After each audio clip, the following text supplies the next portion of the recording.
I mean, I think you should start your set how you'd love to start your set. Are we talking first, or are you just gonna? I mean, I thought about talking first. We're definitely live on my microphone right now. I just want. You know what? I want to party to you. I want to fucking have a really dope Halloween. Everyone, all of us. My name is Jello. Welcome to Utility Room with Fame Diet. Shit. Look at all this crazy gear in front of you right now. This set's gonna be dope. I hope you're ready for some live action. There's a hum because it's the utility room. A hum in the utility room. It's part of the aesthetic. It's It's part. It's my first utility room, so I'm not sure if you're supposed to have a hum in it, but it seems like it's. I feel like it's kind of like maybe it's like part of like the elements of it. It's like the warp core. It's one of that thing, yeah. Like you've got to deal with a bit of a hum from the warp core if you're gonna be flying on the Enterprise, right? That's it. Yeah. Otherwise, yeah. Are you ready to fucking kill us right now? Or what? I mean, yeah.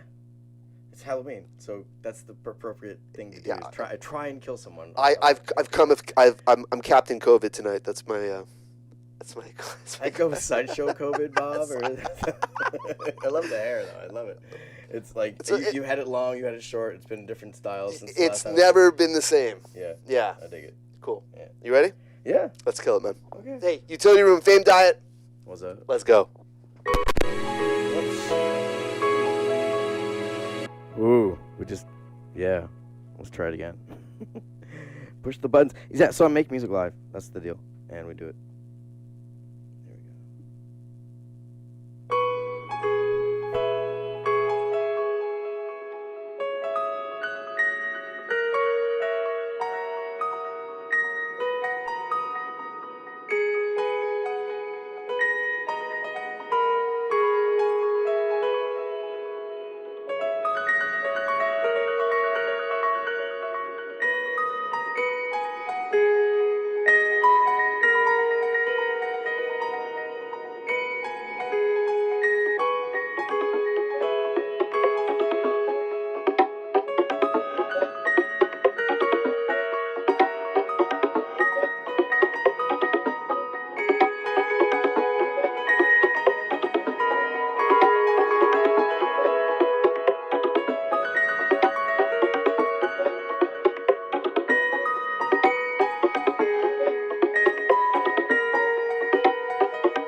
My name is Jello. This is Fame Diet. That was truly special and absolutely spectacular. Wicked times. Well, wicked set. I'm hot now Yeah, it because is. this is a boiler room and I'm wearing a sweater. It's a utility room. That's another team. Let me do this here. Doing awesome Hang on a stuff second. over I got it. Oh. Yeah, I'm not quite sure how we're gonna stay connected. Actually, We're good. What do you think? Is this? Man, Okay, I just well, needed to zip. Okay, there I we needed go. to unzip a I feel little. like I need a little bit of room.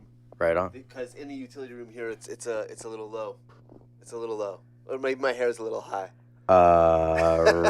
Yeah. I mean, yeah. No, it's low.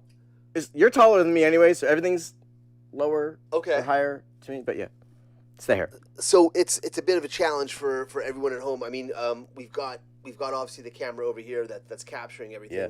and the lights are doing a bit of a zip zap, which is awesome. Shio, you want to be the cameraman? And, Yeah, like, just show grab, actually just grab that switch if you don't mind, just right there, there on the wall. Maybe No, get right there. Yeah. yeah, boom. Yep, that's good. There we go. Hey, let there be light. Ooh. It's a little more stable. Yeah, you come into frame for your little for there for Instagram. Woo! Yeah. Actually, Instagram's gonna end. We only get an hour, but fortunately for bummer. everyone else, we're on all the other networks. Smack the link in the bio to take you there What? so you can hear the awesome words we're about to share with each other Yo. on this dope Halloween in Utility Room. So listen, let's actually leave that there. If you don't mind, let's take us real quick.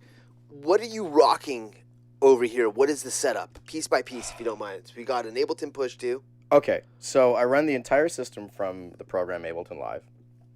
I've got an integrated kind of network of sort of control surfaces that are all redundant. So if one of them goes down, I can still run the whole show from all of them, right? So worst case, I can run it off a push. Okay, whatever, I can run it off one of these iPads, but each of them give me levels of integration in terms of focusing on exactly what I needed to play with, right? So I've got several pages to flip through. And imagine if it was all on one page, I'd have to be like flipping pages crazy, right? The apps you're using on the touch screen. Yep, pretty basic stuff. I'm using Lemur. Okay. Yeah, I mean, this setup was kind of jokes because it's like... Lemur was a hardware, and also, Yeah. I mean, software for the hardware, but Yeah. I mean, they were their own thing, but now is it moved on to app? Are they still It's making... been... No, yeah, they just bought... It's app-based now. Okay. OS. And, basic stuff, just controls, volumes, filters, auxiliary sends, effects and stuff. This one here is just 5 big-ass faders. Okay. Called a busing system. So I can play with the drums, bass, all the rest of the things. So if I'm listening to a mix and something's crazy, I can go categorically and grab the mid-range stuff or the low-range stuff or the bass or whatever, right? This one here is running an app called Touchable. And Touchable lets me zim through all of the different... I have 81 songs in here that I wrote. And it's all original material. Stuff with people is all just collaborative things with various singer-songwriters from Toronto. Yeah, and all of that's basically being triggered by this mega... It's like, this is just all my songs. I press whatever song.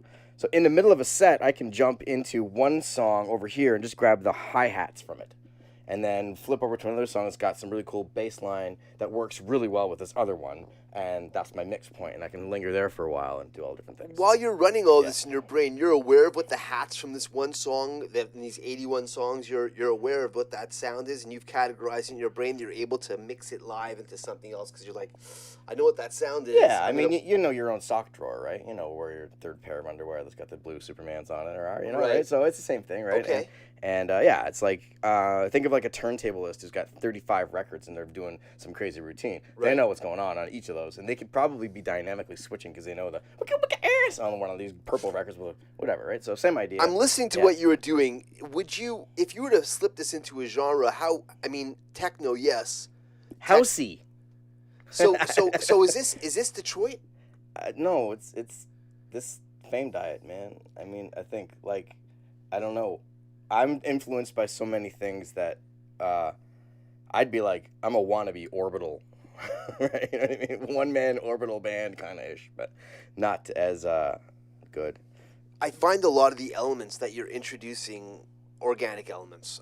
You had vocals running. I'm assuming these are vocals that were written for the music that you were running. Yeah. You've also got a fair deal of horns. I know strings. These are really organic elements.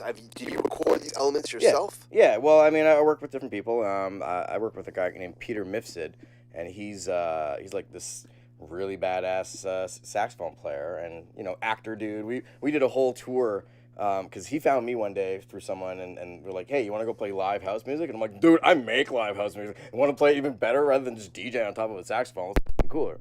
So he learned all my tracks, and we went out and did this like investors group tour for all these crazy investors group meetings, like 7 o'clock in the morning, playing live house music for 8 minutes while these rich people walked in, sat and had a conference, 3 minutes while they went off for coffee in the middle of like, you know, and that was our gig, right? So we started jamming hard after that, and I was like, dude, you're wicked. Yeah, let's jam. So he's cool. Some of the vocals, the first few tracks I played, one of them was from a lady I work with named Celine.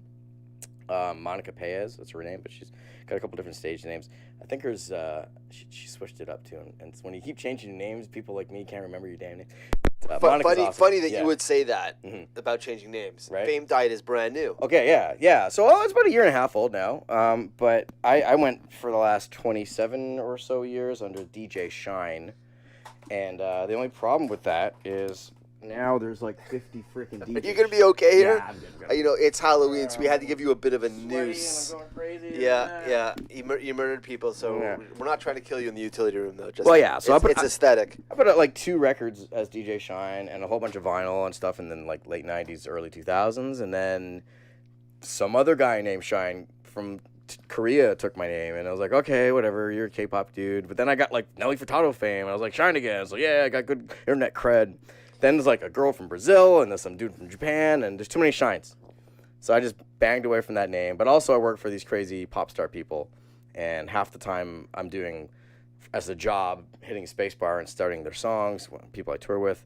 So I go from making incredibly like non-famous music to working for people who have just so much fame they want to run from it, right? And my play on that's being the fame diet is just sort of hiding from your fame or hiding from fame or hiding from someone else's fame. This is so much fame. I don't want to get away from it. But this is the furthest thing from hiding. I mean, what we're looking at here is I mean, at a scale of 1 to 10, how much of this is really live? 10. Okay, so this is... Other than, like, some chick not being here because I've recorded her or whatever, and the dude in sax, but, like, yeah, 10. I wanna rewind for a sec, because we were touching on something, and then something else happened, and I feel like you and I could be the masters of digression, or at least some of the masters of digression. I digest.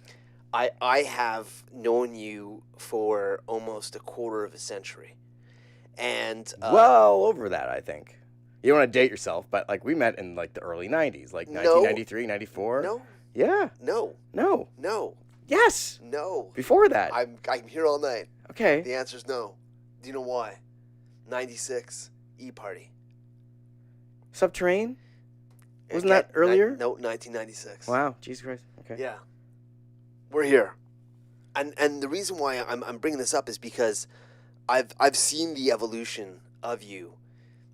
You are one of the wizards of Toronto, maybe Canada. You've been in front of the decks. You've been on stage.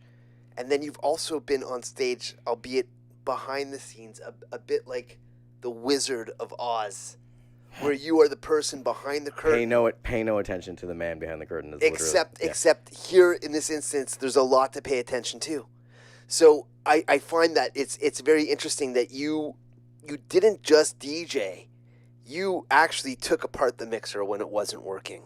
You figured out the circuitry. When you were done with the mixer, you went to the sound system. You disassembled the sound system, then reassembled it. You have saved raves on more than a dozen different occasions. Not just here in Toronto, but everywhere else. You have saved concerts for major artists, and I want to get there. I'm telling your story from what I know about it. I know that you did this.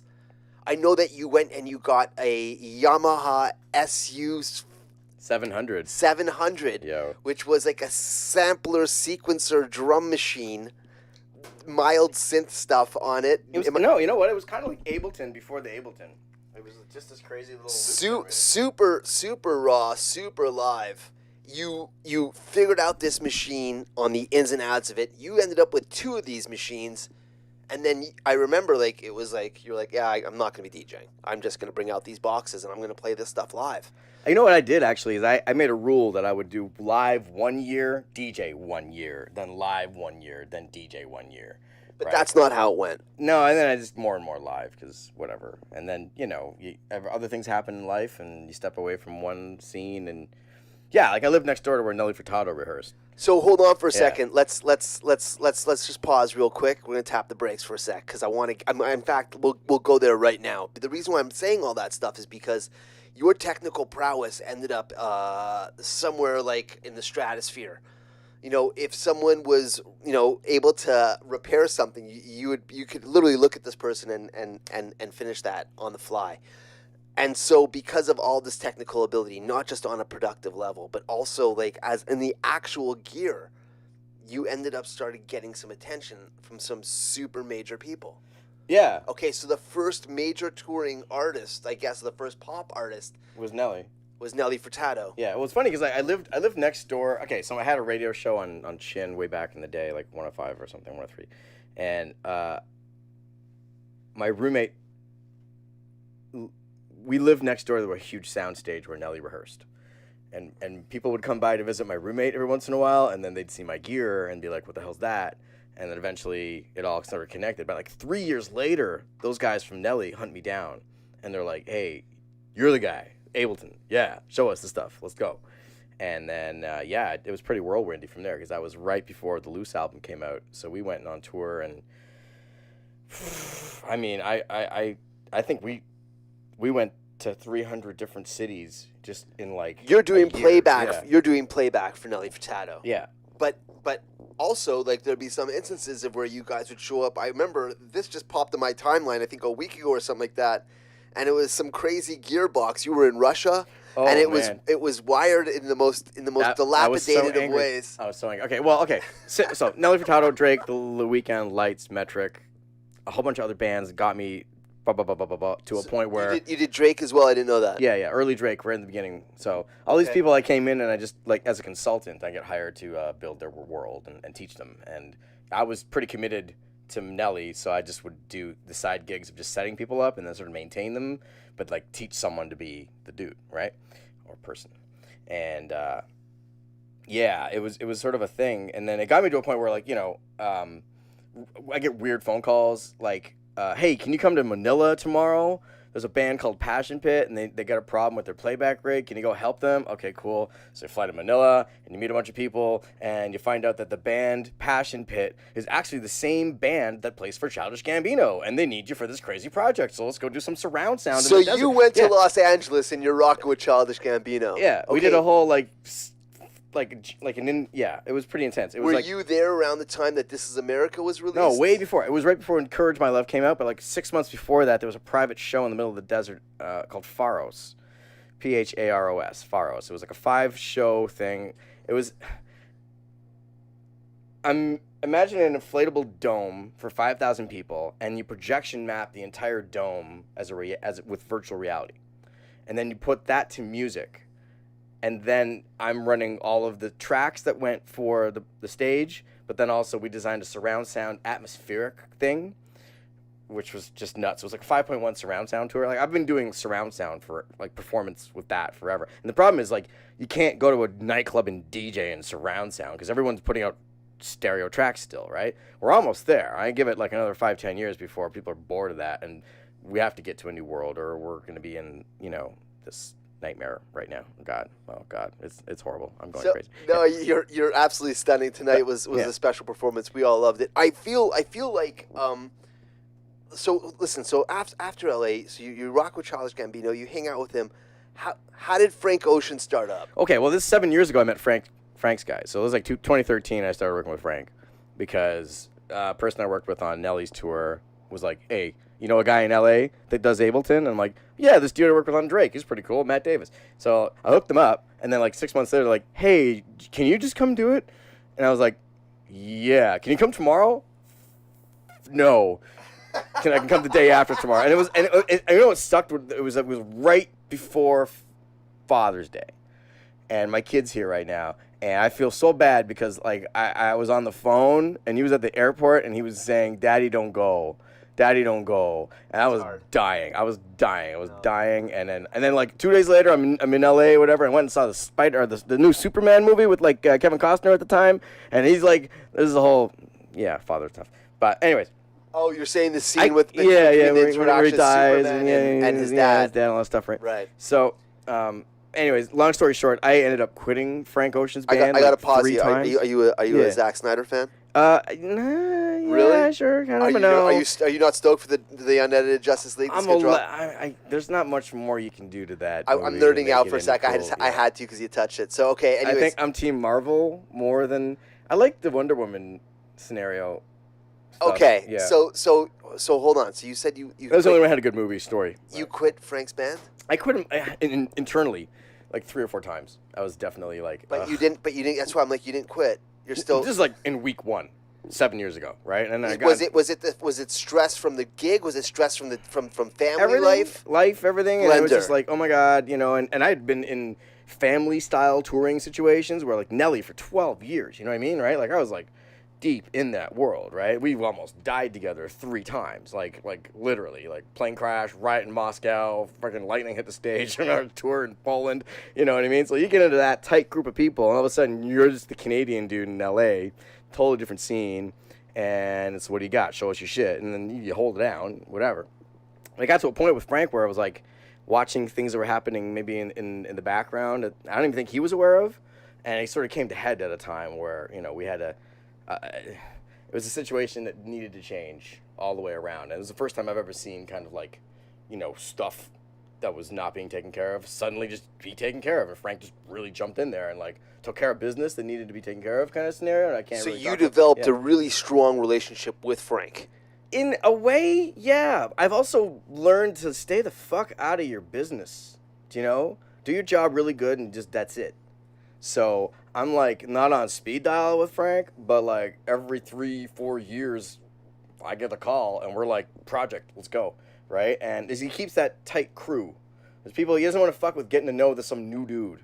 He's like, you're my people, you haven't fucked up yet, let's go. Creating a family that is of everyone and but then you also know proper you team get players. A vibe, you know what I mean? Like with everyone, it's like I don't need to know your life story and share it just to do this job. So let's do that. And whatever. If you want to shoot the shit one day, that's cool. But you're hiring me to do this job, right? As much as it's like, oh, caviar and crap and all that other stuff. It's like, I show up, I do this. I make sure your show goes good. I talk you through the points that need to be. There's times with like dynamics where it's like, hey, we've had situations where like the microphone died on stage in the middle of something. And we had to figure out how to not fuck it up live, and I just took over. I was like, all right, guys, listen, I'm looping this. Stay here. Everyone, Mike's coming. He's on his way. Hold on. Cool. Come back. And I'm able to sync and drop the playback tracks in time like a DJ would scratch and jump 8 bars or linger in the chorus for a while, loop it, and then when everyone's good, all right, boom, here's the next verse, and they all take up. And this you would never know this happening. Yeah. Right, so they're watching this action. Everyone's like, fucking wizard. You know what I mean? It's like, it's kind of the job, right? It's like being a safety net. So, anyways. When did you find the time in all of that to put together the 81 tracks? This Ableton show, I have been adding to since 2006. So you're on the same interface that you've been rocking for that It's long. evolved, right? Oh, okay. But the basic database of songs, I probably put about 30 in there back then, and then I've added like 5-10 a year. Give or take, the good ones, you know what I mean? You make a bunch of songs, but like which ones are actually kind of heaters, is like, and then you get bored of playing them all, so you start figuring out ways that you can play different versions of them or mix them live on, and sort of, it sucks because if you don't play it for a while, you lose all the little ideas, and then when you start playing it again, it's like, oh, it's new music, or I added 2 or 3 new songs, all of a sudden that's like 9 or 10 different combinations. I can just steal the drums from this. I'll play new drums on a song I've made 10 years ago. So it's got a dated sound back then, but I can rock the new style, you know what I mean, or whatever, and then incorporate. This is kind of the most chillest of the setup. You mean as far as the amount of gear that's in front of us? Yeah, it looks like a crazy amount of gear, but basically it's like it just ends up fitting in a knapsack. So I just glued it to a board, so it's like a. Like how old is this? How old is this rolling piece that's in front of us? It's pretty current actually. Not this one. Oh. The silver. Same piece. thing. These are the earlier, the clones of the TB303 they released, but they're pretty decent. They run off USB. They got a sound, adds a little element to it. I've been focusing on making live visuals and interactive VR as well. After that Gambino thing a few years ago, that was like 2016. So I taught myself virtual reality programming and then ways to interconnect each individual track of Ableton into that. So I'm able to create a virtual world and then be the puppeteer by my performance on every layer, kind of. And it's hard to do because there's too many hats. You can't wear all those hats and do it. Like, I've tried to go out and play live and do live visuals and play sound, and it's too many brains to juggle. What are you thinking about Elon's neural link? Yes. Okay, are you subscribing? Or Yeah. You're getting involved, and then what? And then what for you? Then I'll just lie in a puddle of my own drool, and you guys call it a live show, right? That's the whole point. So would take us now. I want to flip all the way back. Raving. Did you know that from the dance floor that this would be something that, did you look at the turntable and go, like, how do the magnets work on that? Were you at home before raving and taking apart a speak and spell? Literally started that way. But my trajectory into electronic music was I started learning DJing and music production at the same time. I think I actually learned music production before DJing. So then what were you on first? Was it Fruity Loops? No, Cubase. Okay. Black and white on a Mac in 1993. Like, old computer stuff, right? And But you don't touch Cubase at all now. I touched it for 15 years. You're a certified Ableton instructor. Certified trainer, yeah. Okay. Ableton certified trainer, yeah. It's kind of a select crowd. There's about 280 of us on Earth right now. So there's only a couple in each country. They try and spread them out rather than other companies, like they'll do certification programs, like thousands of people who are Logic certified and blah blah blah blah. They keep the Ableton ones pretty tight as kind of like cool little brand ambassadors and testers and stuff. So when did you start teaching? I started teaching. I would say 95, 96. So 3 years after you pick up Cubase, you're like, I'm ready to go and start giving some lessons. Yeah, just whatever. I mean, what I ended up doing was, like, I think by 99 I was doing that a lot more, and I would hang with, like, the people in the club scene. I would teach the bar owners who wanted to learn production, and then that would be my way to get in. You mean for lights and sound? For production, no, like making music. Okay. Yeah. Bar owners making music. Yeah, like those guys from the living room or whatever, right? Okay. Right? Yeah, all this other stuff, right? Okay. So different people here and there would book me for this, and then someone approached me and said, "Do you want to do a school?" So we started a school called Studio Hideaway in like 1999, 2000. Ran for a bit, DJ music production school, and then like one of my older students hired me to run a school. So we did a whole more like a boutique kind of mentorship program thing. Still teaching Cubase at the time, and then he's like, "Dude, you gotta check out this Ableton thing." That was like 2002, and by late 2002, I was touring Europe with Ableton, playing live, doing all this stuff, and it's been Ableton since. Pretty heavy. It's wild. I saw that. It was it's a visitor. Fuzz bucket. It's a visitor. Yeah. I think it came. That's our Pence moment. Or that's one of those. Yeah, I know. It's just like. Yeah. Okay, that would have been key. It's Halloween. Yeah. I wanna understand. What would you feel would be like the ideal gig as just for you? I mean, is the ideal gig as Fame Diet? Is it Jason Spanu? Is it up on stage? Being the wizard. Behind the curtain. Are you on stage with Frank? Are you? What is? If you had that moment, and you could pick a venue, what would it be? Well, at this point, I like the fact that one day I'm performing with Glass Tiger in a couple weeks, right? And then the next week I'm running the Junos playback, and I'm doing the Much Music Awards, and I'm doing Wee Day. I've been like, Wee Day paid my bills for the last like 3 years, just touring around doing all these events, playing back. But then I get bored of that, and I'm like, all right, Frank, cool, let's do Frank stuff, because that stuff's wicked, man. Like, the stuff we have for Coachella. So because of this menu and the ever-changing variety that you're in, you're constantly in the creative space. Does this mean that every gig is then the ideal gig? Kinda. That's amazing. Any gig that pays is the ideal gig. But no. Anything that pays your soul. Pays your soul. Yeah. Well, sure. I mean, take all the remuneration away. Yeah. So that's why I'm asking. Like, is there something that keeps you up at night with excitement that you're like, oh, fuck, yeah, I'm doing this tomorrow, and then you can't really sleep right. I mean, for me, I think to myself, when a really awesome show's coming up that I'm stoked for, I'm not sleeping the night before. Yeah. You know what I mean? Which is bonus. I show up, I look like I'm parted out of my face, and everyone's like, "Oh, you're rocking." I'm like, yeah, I'm rocking. I haven't slept in 26 hours, but I'm gonna kill it here. Yeah, right. You know? So that's what I'm wondering. Is there something that you think about? I like teaching. I teach at the Harris Institute. I run the Ableton course there, and I teach for a school in Calgary called the Beat Drop, and we do like a whole kids course that like Alberta school. All the students are in the UK or Australia or Alaska, and it's such a weird thing. But like for months, these 12, 13, 14-year-old kids are making techno that I swear to God, you listen to it, you wouldn't know it was for a kid. You'd be like, what in the is going on right now? Okay, this is one We're kid. on the internet, you can say fuck. Yeah, what in the is going on right now? Yeah, because it's about kids. I don't talk about kids. Right, okay. No, I understand. Oh, you mean, that's me too. I'm sorry. Yeah, you know what I'm saying. Yeah. I feel like I step out of the house and I lose dad mode. That's cool. I know, I lose dad mode. I think we just started dropping the F-bombs at a certain point there.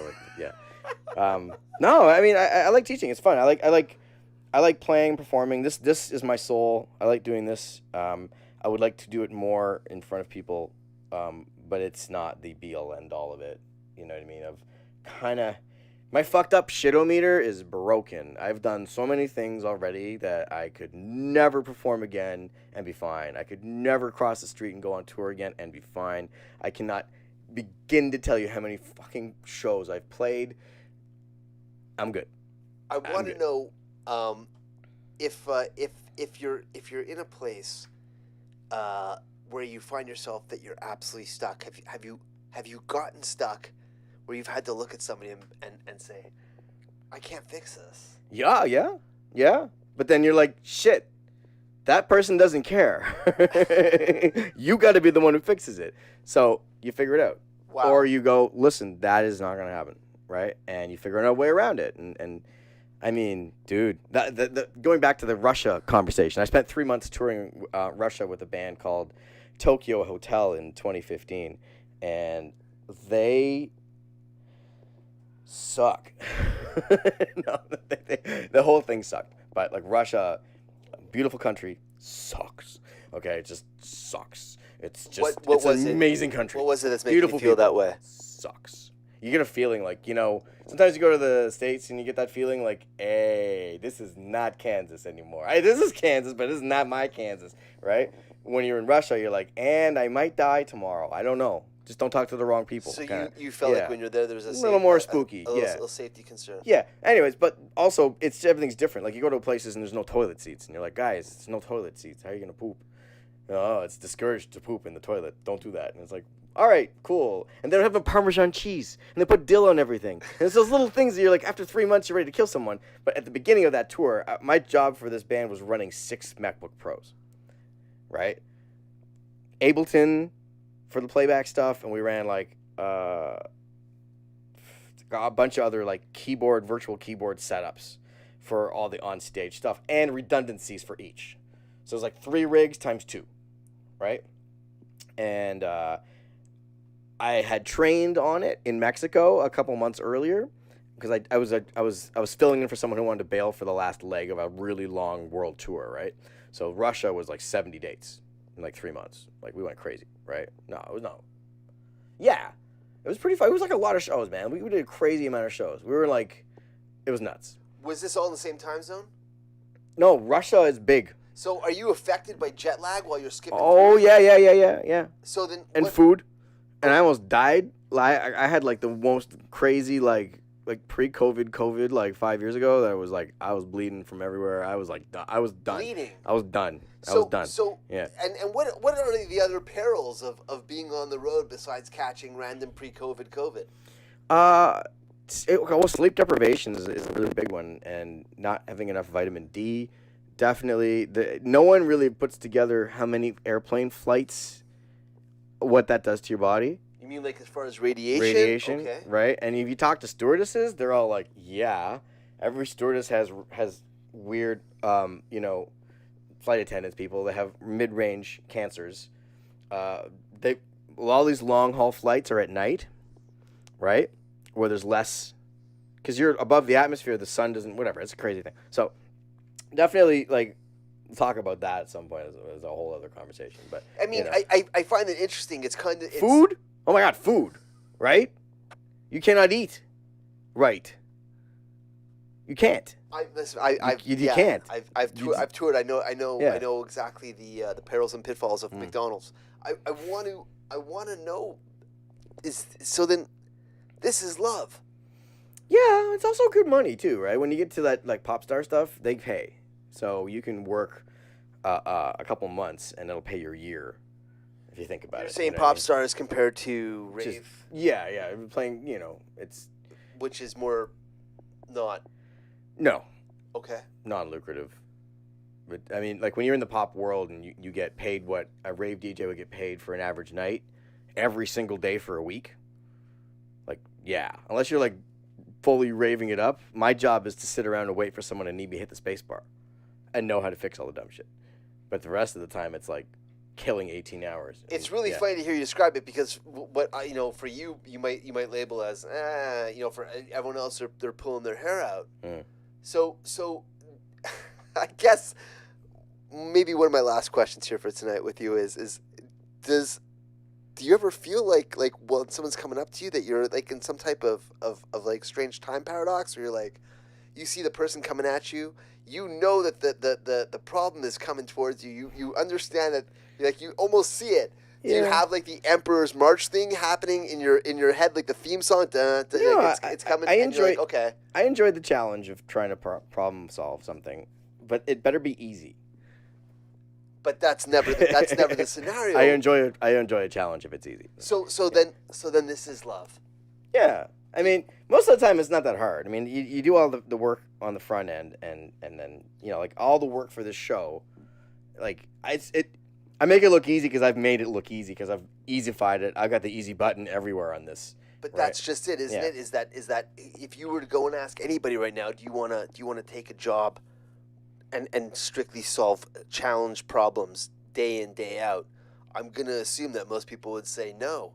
And I mean, the reason why these challenges aren't so challenging for you is because you did take all this stuff apart. There's still new challenges, though, right? There's always new challenges, new softwares, new, updates and all this stuff. But it's a thing. I loved having you with us tonight. Thanks, man. Cheers. This is we'll do the microphone. Cheers. Yeah, awesome. Drink our beers. We had beers. I've done it already. I didn't even drink my beer. Listen, before we sign off for tonight and let everyone get off into their awesome, happy Halloween, is there anything that you want to leave people with? Coordinates, a Spotify, a place they can hop to and rock to so they can find you and love you online? My website is famediet.live. And I've got a Discord server. What's that? Oh, I have a YouTube channel too, Fame Diet. Yeah, there's not much there yet, but there'll be some cool stuff. Yeah, we got that. But it's basically famediet.live is kind of a central website where I put all the links to all my other hosted things. So, you're not going to see a lot of information because Fame Diet. You want to hide from the fame, right? So it's just you see the shows. I put out records, but I'm lazy. It's not even a little. It's mega ironic. Yeah. Right. That's the whole play on everything, which was your intention. That's it. With me by my side was the ever-incredible Mr. Jason Spanu, also known as Fame Diet. My name is Jello. You've been with us here this happy Halloween in the utility room. Thank you very much. And thank you very much. Have yourselves an awesome night. Stay safe.